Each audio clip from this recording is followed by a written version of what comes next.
ഇപ്പൊ ജയിലുകളിലാണ് കുറച്ചുകൂടെ നല്ല ഭക്ഷണം കിട്ടുന്നതെന്ന് തോന്നുന്നു അല്ലേ? അതിനൊരു മാറ്റം വരണം.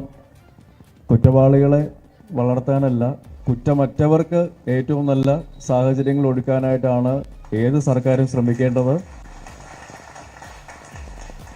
അപ്പോൾ അതിന് ഈയൊരു ഭക്ഷ്യപദ്ധതി ഒരു വലിയൊരു ഉദാഹരണമാവട്ടെ, ഒരു തുടക്കമാവട്ടെ, നല്ലൊരു തുടക്കമാവട്ടെ എന്ന് ആത്മാർത്ഥമായിട്ട് ആഗ്രഹിക്കുന്നു, പ്രാർത്ഥിക്കുന്നു. നമ്മുടെ ഗോവിന്ദചാമിയെ ജയിൽ ചാടി, കിണറ്റിൽ ചാടി, ഒരുപാടത്തിൽ ചാടി അയാളെ തിരിച്ചു പിടിച്ചു. നാട്ടുകാരുടെ സഹായത്താൽ, പോലീസിൻ്റെ സഹായത്താൽ എല്ലാവരും കൂടെ തിരിച്ചു പിടിച്ച് ഗോവിന്ദചാമി ജയിലിലേക്ക് പോയപ്പോൾ ഗോവിന്ദചാമി ആവശ്യപ്പെട്ടത് എനിക്ക് മട്ടൻ വേണമെന്നാണ്.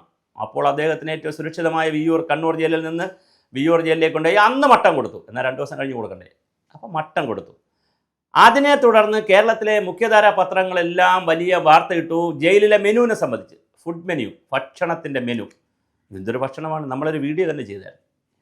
അപ്പോൾ ഇതെല്ലാം പുറത്ത് വന്നതിൻ്റെ അടിസ്ഥാനത്തിലാണ് ഇന്നലെ കൊച്ചിയിൽ ഉമാ തോമസിൻ്റെ, തൃക്കാക്കര MLA പി ടി തോമസിൻ്റെ MLA ആയിരുന്ന പി ടി തോമസിൻ്റെ ഭാര്യ ഉമാ തോമസിൻ്റെ മണ്ഡലത്തിൽ ഒരു സ്കൂളിൽ ഉച്ചഭക്ഷണ പരിപാടി, പ്രഭാത ഭക്ഷണ പരിപാടിയിൽ നടൻ കുഞ്ചാക്ക ബോബൻ കൂടെ പങ്കെടുത്തു. അപ്പോൾ അവർക്ക് കുട്ടികൾക്ക് ഭക്ഷണം കൊടുക്കുന്ന കൂട്ടത്തിൽ അദ്ദേഹം ഒരു പ്രസംഗം നടത്തി. ജയിലിൽ കിടക്കുന്നവർക്കല്ല നല്ല ഭക്ഷണം കൊടുക്കേണ്ടത്, ഭാവിയുടെ വാഗ്ദാനങ്ങളായ കുട്ടികൾക്കാണ് കൊടുക്കേണ്ടത്. ഇത് വാർത്തയായി. ഇന്നലെ കുഞ്ചാക്ക ബോബൻ പറഞ്ഞതുകൊണ്ട് അദ്ദേഹം സെലിബ്രിറ്റി ആയതുകൊണ്ട് വാർത്തയായി.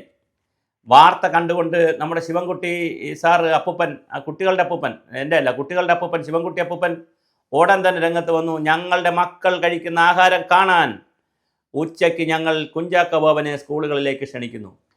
എന്തായാലും ഒരു കാര്യം ഉറപ്പാണ് ശിവൻകുട്ടി സാറേ, ജയിലിൽ തിങ്കൾ മുതൽ ഞായർ വരെ കൊടുക്കുന്ന, അല്ലെങ്കിൽ ഞായർ മുതൽ ശനി വരെ കൊടുക്കുന്ന ഓരോ ദിവസത്തെയും മീനിൻ്റെ തൂക്കവും ചിക്കനും മട്ടനും വെജിറ്റബിൾ കറിയും മുട്ട ഓംലെറ്റും അങ്ങ് സദ്യയും എല്ലാം അനുസരിച്ചുള്ളൊരു മെനു കേരളത്തിലെ സ്കൂളുകളിൽ കൊടുക്കുന്നില്ല. അത് വളരെ പ്രധാനമാണ്. എല്ലാ സ്കൂളിലും അത്ര എത്തുന്നുമില്ല. എന്തിനു പറയുന്നു, നിങ്ങൾ അങ്കണവാടിക്ക് വേണ്ടി ഒരു മെനു ഇറക്കിയല്ലോ, വിദ്യാഭ്യാസ വകുപ്പല്ല സാമൂഹ്യക്ഷേമ വകുപ്പാലും എല്ലാം വിദ്യാഭ്യാസമാണല്ലോ, ഇറക്കിയല്ലോ. അതിനകത്ത് വെജിറ്റബിൾ ഫ്രൈഡ് റൈസ്, ഇങ്ങനെ കുറേ സാധനങ്ങൾ പറയുന്നത് 5 രൂപയാണ് കൊടുക്കുന്നത്. നിങ്ങൾ കൊടുക്കുന്നതാവട്ടെ LP സ്കൂളിന് 7 രൂപയാണ്, ഒരു തല എണ്ണത്തിന് 7 രൂപയാണ് കൊടുക്കുന്നത്. 7 രൂപ കൊടുത്തിട്ട് നിങ്ങൾ നല്ല മെനു അങ്ങോട്ട് കൊടുത്തിട്ടുണ്ട്. എത്ര സ്കൂളിൽ നടക്കുന്നു അത്? ഒരു റിപ്പോർട്ട് എടുക്കാവോ മന്ത്രിക്ക്? അതുപോയിട്ട് 10 രൂപയാണ് UPSകാർക്ക് കൊടുക്കുന്ന, ഹയർ ക്ലാസ്സുകാർക്ക് കൊടുക്കുന്ന 10 രൂപയാണ്.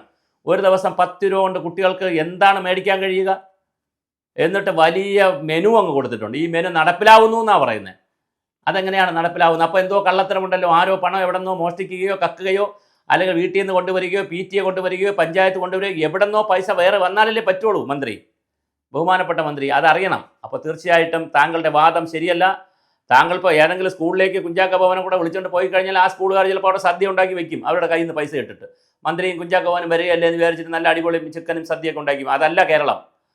കേരളത്തിലെ ശരാശരി സ്കൂളുകളിൽ PTA മാർ, അവിടുത്തെ ആയമാർ, അവിടുത്തെ HM മാർ, അവിടുത്തെ പ്രിൻസിപ്പാൾമാർ കഞ്ഞിയെങ്കിലും വെച്ച് കൊടുക്കാൻ കഷ്ടപ്പെടുകയാണ്.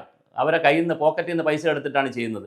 അതിനുള്ള മെനു കൊടുക്കുമ്പോൾ അതിനുള്ള തുക കൂടി കൊടുത്തിട്ട്, അല്ലെങ്കിൽ അങ്ങനെ ഒരു തുക കൊടുക്കാൻ, ബാലൻസ് വരുന്ന തുക കൊടുക്കാൻ പഞ്ചായത്ത് മന്ത്രി MP രാജേഷുമായി ചേർന്ന് പഞ്ചായത്തിന് ഡയറക്ഷൻ കൊടുത്ത്, അല്ലെങ്കിൽ PTA വേറെ പൈസ കിട്ടാനുള്ള മാർഗങ്ങൾ പറഞ്ഞു കൊടുത്ത്, വളരെ കൃത്യമായി ഇവരുടെ പോക്കറ്റുകളിൽ നിന്ന് എടുക്കാതെയും വീട്ടിൽ കിടക്കുന്ന ചീരയും പപ്പായയും വെണ്ടയും നാട്ടിൽ അപ്പുറത്ത് വിളയെ കിടക്കുന്ന ഓമയ്ക്കായും ചക്കയും മാങ്ങയും ഒക്കെ പറിച്ചുകൊണ്ട് പോയി പിള്ളേർക്ക് കാട്ടിക്കൂട്ടി കൊടുക്കാതെ വളരെ സത്യസന്ധമായ മെനു കൊടുക്കണം. മാത്രമല്ല, കുഞ്ചാക്ക ബോബൻ പറഞ്ഞതിൽ മറ്റൊരു കാര്യം കൂടെ ഉണ്ട്.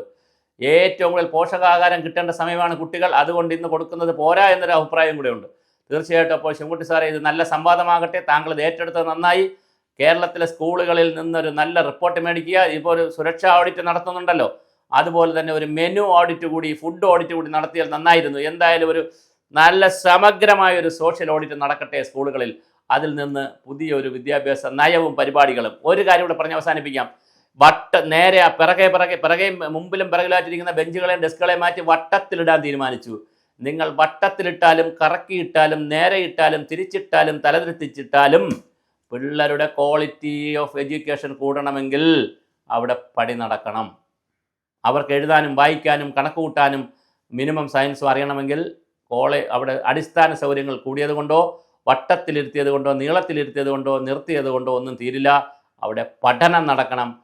അതിൽ അധ്യാപകരും കോൺസെൻട്രേറ്റ് ചെയ്യണം. അതിൽ അധ്യാപകരെ എങ്ങനെ എക്വിപ്പ് ചെയ്യാം എന്നുള്ളത് കൂടി ശിവൻകുട്ടി സാർ ഒന്ന് ചിന്തിക്കുക.